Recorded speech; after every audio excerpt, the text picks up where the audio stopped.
Good afternoon and welcome to Patriot Paths. My name is Lake Green, and today we will be checking out the Old Bridge Reformed Church in Marlboro, New Jersey, in the county of Monmouth.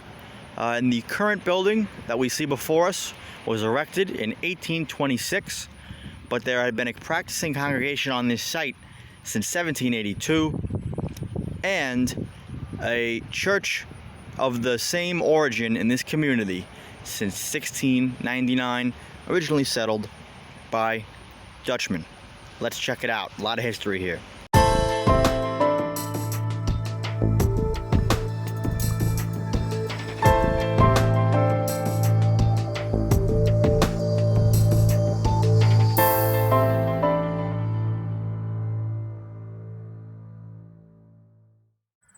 So as we walk the grounds today of this quaint historic church, most of the history here actually dates to an earlier time than the existing structure. As I said, a congregation had been practicing at the site since 1782, but the church itself as a community had existed since 1699. And here in New Jersey, especially in Monmouth County in this part of the state, but throughout the whole state, the original settlers of the province, of the colony, were Dutch. As before, the English possessed New Jersey after 1664 for good. The Dutch had settlers here. And so many of the old names in Monmouth County, New Jersey, and in many other counties, and especially here in this graveyard, are actually not of English, but rather Dutch descent. Names like Covenhoven, Wyckoff, Vanderveer, Schenk, and others were actually of Dutch origin. And so it wasn't until 1764 that Mass was given in English. And the first American-born pastor of the church was Benjamin Dubois. And he is the reason why we are here today. Alright, so immediately in front of me, in the foreground, is the above ground grave of Mr. Benjamin Dubois. And as I said, he was the first American-born pastor of the Dutch Reformed Church here in Marlboro. He took over the pastorship in 1764. And before him, they were still giving services in Dutch, even though the Dutch hadn't had possession as a nation of the New Jersey colony since 1664. And then it wasn't even New Jersey, it was New Netherlands, just a colony, a part of New Netherlands. I guess that would be an extension of New Amsterdam, which was New York. Just the New Netherlands colony in general. Anyway, Mr. Dubois was a fiery preacher, and obviously in the decade or so leading up to the Revolution, he was an ardent patriot and supporter of the American cause of independence and the Patriots' grievances in opposition to the British Crown. That wasn't surprising. Many Dutch here in this part of New Jersey still had very strong animosity for the English.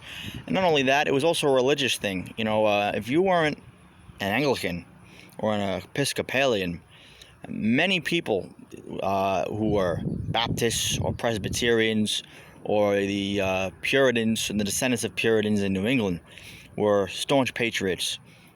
But here in New Jersey, the state was the crossroads of the Revolution as it's known as today, and it was just really a civil war in the state. You had so many people divided, but in this part of Monmouth County, there was a lot of patriot sentiment. Of course, the Battle of Monmouth was not far from here at Monmouth Courthouse in Freehold.